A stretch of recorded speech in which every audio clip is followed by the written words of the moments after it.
ಇವತ್ತಿನ CWRC ತೀರ್ಪನ್ನ ಸರ್ಕಾರ ತಿರಸ್ಕಾರ ಮಾಡಬೇಕು ಅಂತೇಳಿ ಬೆಂಗಳೂರಿನಲ್ಲಿ ಕರ್ವೆ ನಾರಾಯಣಗೌಡ ಅವರು ಮಾತನಾಡಿದ್ದಾರೆ. ಇದೇ ವಿಚಾರಕ್ಕೆ ಸಂಬಂಧಪಟ್ಟಂತೆ ನಮ್ಮ ಪ್ರತಿನಿಧಿ ಭವ್ಯ ಅವರು ಅವರೊಟ್ಟಿಗೆ ಮಾತನಾಡಿದ್ದಾರೆ. ಏನೆಲ್ಲ ಮಾತನಾಡಿದ್ದಾರೆ ಬನ್ನಿ ನೋಡೋಣ. ತಮಿಳುನಾಡಿಗೆ ನೀರು ಹರಿಸೋದ್ರ ಬಗ್ಗೆ ಏನು ಹೇಳ್ತೀವಿ? ಯಾವುದೇ ಕಾರಣಕ್ಕೂ ಈ ಸಂದರ್ಭದಲ್ಲಿ ತಮಿಳುನಾಡಿಗೆ ನೀರು ಕೊಡುವಂಥ ಪರಿಸ್ಥಿತಿಯಲ್ಲಿ ಕರ್ನಾಟಕ ಇಲ್ಲ. ಹಾಗಾಗಿ ಈ ಪರಿಸ್ಥಿತಿಯಲ್ಲಿ ನಾವು 4.5 TMC ನೀರನ್ನ ಕೊಡೋಕ್ಕಾಗೋದಿಲ್ಲ ಅಂತ ಹೇಳಬೇಕಾಗತ್ತೆ. ಸೊ ಇದನ್ನು ಮಾತುಕತೆಯಲ್ಲಿ ಬಗೆಹರಿಸಬಹುದಿತ್ತಲ್ಲ? ಮಾತುಕತೆಯಲ್ಲಿ ಬಗೆಹರಿಸಲಿಕ್ಕೆ ಎರಡು ರಾಜ್ಯ ಸರ್ಕಾರಗಳು ಒಟ್ಟಿಗೆ ಕೂತ್ಕೊಂಡು ಚರ್ಚೆ ಮಾಡಿ ಬಗೆಹರಿಸಬೇಕಾಗತ್ತೆ. ಈ ಸಂದರ್ಭದಲ್ಲಿ ಚರ್ಚೆ ಮಾಡಲಿಕ್ಕೆ ಇದೇ ಆಗಸ್ಟ್ 3ನೇ ತಾರೀಕು ಎರಡು ರಾಜ್ಯಗಳ ಮುಖ್ಯಮಂತ್ರಿಗಳು ಒಗ್ಗೂಡ್ತಾ ಇದ್ದಾರೆ. ಅಲ್ಲಿ ಏನು ಚರ್ಚೆ ಆಗುತ್ತೆ, ಅದರಿಂದ ಏನಾದರೂ ಕಾವೇರಿ ವಿಚಾರ ಅಲ್ಲಿ ಚರ್ಚೆಗೆ ಬಂದರೆ ಅದು ಒಂದು ರೀತಿಯಲ್ಲಿ ಒಂದು ಇತಿಹಾಸದ ಚರ್ಚೆ ಆಗುತ್ತೆ, ಇತಿಹಾಸದ ತೀರ್ಮಾನ ಆಗುತ್ತೆ.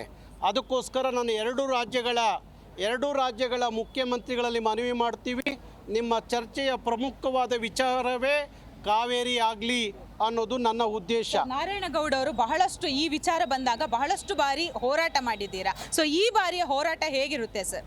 ಬಹುಶಃ ಏನಾದರೂ ಕರ್ನಾಟಕದ ರೈತರ ಹಿತವನ್ನು ಬಲಿ ಕೊಟ್ಟು ನೀವೇನಾದರೂ 4.5 TMC ನೀರನ್ನ ತಮಿಳುನಾಡಿಗೆ ಬಿಟ್ಟರೆ 91ರಲ್ಲಿ ಕರ್ನಾಟಕ ಹೇಗೆ ಭುಗಿಲು ಹೇಳ್ತೋ ಆ ಪರಿಸ್ಥಿತಿಗೆ ಮತ್ತೆ ಕರವೇ ಕಾರಣ ಆಗುತ್ತೆ. ಬೆಂಗಳೂರಲ್ಲಿ ಈಗಾಗಲೇ ನೀರಿನ ಕೊರತೆ ಇರುವಂಥದ್ದು, ರೈತರು ಕಂಗಾಲಾಗಿದ್ದಾರೆ, ಬೆಳೆ ಬೆಳೆಯೋಕ್ಕೆ ನೀರಿಲ್ಲ. ಆದರೂ ಕೂಡ ಯಾಕೆ ಇವರು ಈ ರೀತಿಯಾದಂತಹ ಮುಟ್ಟಳ ಪ್ರದರ್ಶನ ಮಾಡ್ತಾ ಇದ್ದಾರೆ? ಬಹುಶಃ ಕಾವೇರಿ ನೀರು ಸಮಿತಿ ಏನಿದೆ, ನಿಯಂತ್ರಣ ಸಮಿತಿ, ಅದಕ್ಕೆ ಮನವರಿಕೆ ಮಾಡಿಕೊಡೋದ್ರಲ್ಲಿ ವಿಫಲವಾಗಿದೆಯೇನೋ ನಮ್ಮ ಸರ್ಕಾರ ಅಂತ ಅನಿಸುತ್ತೆ. ಅದೇ ರೀತಿಯಲ್ಲಿ ಕಾವೇರಿ ನಿಯಂತ್ರಣ ಸಮಿತಿ ಈ ರಾಜ್ಯಕ್ಕೆ ಆದೇಶ ಮಾಡೋದಕ್ಕಿಂತ ಮುಂಚೆ ಒಂದು ನಿಯೋಗವನ್ನು ಕರ್ನಾಟಕಕ್ಕೆ ಕಳಿಸಿ ಕಾವೇರಿ ಪ್ರದೇಶದಲ್ಲಿ ಎಷ್ಟರ ಮಟ್ಟಿಗೆ ನೀರು ಡ್ಯಾಮ್ಗಳಲ್ಲಿ ಇದೆ ಅನ್ನೋದು ಅವರು ಮನವರಿಕೆ ಮಾಡ್ಕೋಬೇಕಾಗಿತ್ತು.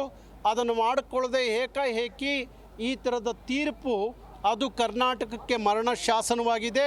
ಹಾಗಾಗಿ ಆ ತೀರ್ಪನ್ನು ಒಪ್ಕೋಬೇಕು ಅಂತೇನಿಲ್ಲ. ಆ ತೀರ್ಪನ್ನು ಪ್ರಶ್ನಿಸಿ ಕಾವೇರಿ ನೀರು ನಿವಾರಣಾ ಪ್ರಾಧಿಕಾರದ ಮುಂದೆ ರಾಜ್ಯ ಸರ್ಕಾರ ವಾದವನ್ನು ಮಾಡಬಹುದು. ಜಲಸಂಪನ್ಮೂಲ ಸಚಿವರು ರಾಮಲಿಂಗಾರೆಡ್ಡಿ ಮೇಲ್ಮನವಿ ಸಲ್ಲಿಕೆ ಮಾಡ್ತೀವಿ ಅಂತ ಹೇಳಿದ್ದಾರೆ. ಯಾಕಂದರೆ ಇಷ್ಟು ಜನ ಇದ್ದಾರೆ ಪೊಲಿಟಿಕಲಲ್ಲಿ, ಯಾಕಂದರೆ ಯಾರಿಗೂ ಕೂಡ ಅನುಭವ ಇಲ್ವಾ ಸರ್? ಬಹುಶಃ ಇವತ್ತಿನ ಸರ್ಕಾರದ ರಾಜಕಾರಣದಲ್ಲಿ ನೀರಾವರಿ ಬಗ್ಗೆ ಅಷ್ಟೊಂದು ಚೆನ್ನಾಗಿ ತಿಳ್ಕೊಂಡಿರುವವರು ಅಲ್ಲಿ ವಿಧಾನಸೌಧದಲ್ಲಿ ಕಡಿಮೆ.